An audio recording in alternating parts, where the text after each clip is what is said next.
Salatullah, salamullah, ala taha rasulillah. Salatullah, salamullah, ala yasin habibillah. Assalamualaikum warahmatullahi wabarakatuh. Alhamdulillahirabbil alamin wa bihi nasta'in wa ala alihi wa sahbihi ajmain. Alhamdulillah, marilah sama-sama kita memanjatkan kesyukuran kepada Allah yang memberi kesempatan untuk saya berkongsi ilmu dalam Dai Cilik 2025. Apa khabar semua? Semoga kawan-kawan semua sihat sejahtera. Tajuk tazkirah saya pada hari ini adalah Rasulku, Idolaku. Terdapat 25 Rasul yang wajib kita ketahui. Mesti kawan-kawan dah hafal kan? Mari bernyanyi bersama-sama.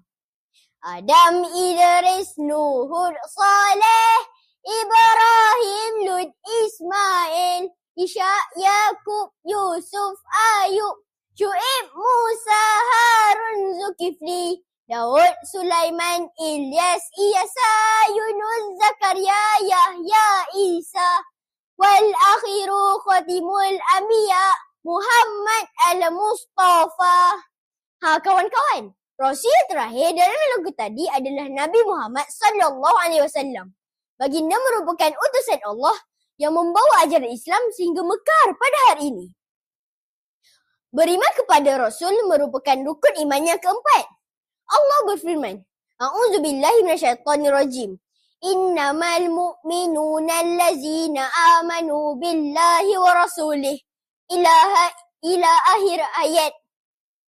Sesungguhnya orang-orang yang sebenar-benarnya beriman hanyalah orang-orang yang percaya kepada Allah dan Rasulnya. Surah Al-Hujurat ayat 15. Ayat ini menjelaskan kita wajib percaya Rasul yang telah diutuskan Allah kepada kita. Meskipun tidak pernah berjumpa dengan Rasulullah, tetapi rindu kita padanya tetap semakin hari semakin bertambah. Lemparan batu, cacian dan segala bentuk ujian dan cabaran telah ditempuhi oleh Rasulullah SAW. Namun, baginda tidak pernah sesekali meninggalkan ajaran Islam. Disebabkan itu, kita dapat menunaikan solat, berpuasa dan melakukan ibadah-ibadah lain. Sungguh baginda merupakan pemimpin terbaik kepada kita. A'udzubillahi minasyaitonirrajim. Laqad kana lakum fi Rasulillahi uswatun hasanatun liman kana yarjullaha wal yawmal akhir wa zakarallahu katsira. Demi sesungguhnya adalah bagi kamu pada diri Rasulullah itu contoh ikutan yang baik, yaitu bagi orang yang sentiasa mengharapkan keridaan Allah dan balasan baik hari akhirat. Serta ia pula menyebut dan mengingati Allah banyak-banyak dalam masa susah dan senang.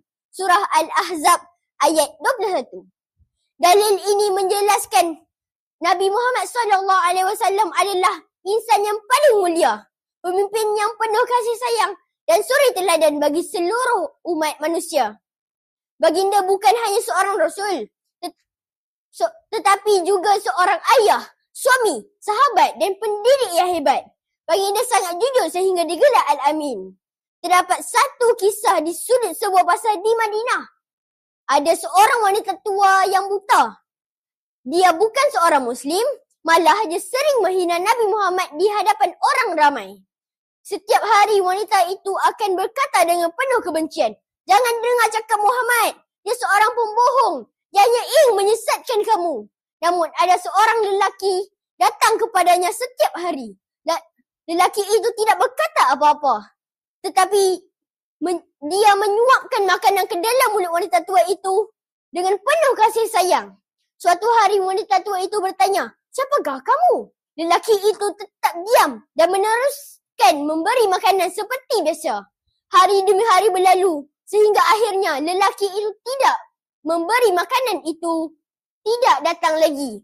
Wanita itu pun bertanya kepada orang di sekelilingnya, "Kemana lelaki yang selalu memberi aku makan itu?"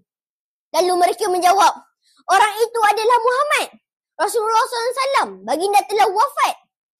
Mendengar jawapan itu, wanita tua itu menangis dan berkata, "Aku selalu menghina Muhammad, tetapi dia tidak pernah membalas keburukanku dengan keburukan. Sebaliknya, dia melayan aku dengan penuh kasih sayang. Akhirnya, dengan hati yang penuh penyesalan, wanita tua itu memeluk Islam. Setelah menyadari betapa mulianya akhlak Nabi Muhammad SAW. Menerusi kisah ini, Rasulullah berbuat baik walaupun dihina. Kasih sayang yang ditunjukkan mampu melembutkan hati manusia. Disebabkan itu, saya tidak ragu menjadikan Nabi Muhammad SAW sebagai idola. Kawan-kawan, siapakah idola kalian? Sedarkah kita dakwah bukan hanya dengan kata-kata, tetapi dengan akhlak mulia? Begitulah indahnya sosok mulia Habibullah, kekasih Allah. Oleh yang demikian kawan-kawan, marilah kita bersama-sama mengambil iktibar daripada kisah yang telah saya ceritakan dan dalil yang telah disebutkan tentang beriman kepada Rasul. Kawan-kawan, ikut saya. Allahumma salli ala Sayyidina Muhammad. Semoga tazkirah ini membawa manfaat dan mendekatkan kita kepada Allah dan menambah rasa rindu kita kepada Rasulullah. Wallahu alam. Sekian wabillahi taufiq hidayah. Wassalamualaikum warahmatullahi wabarakatuh.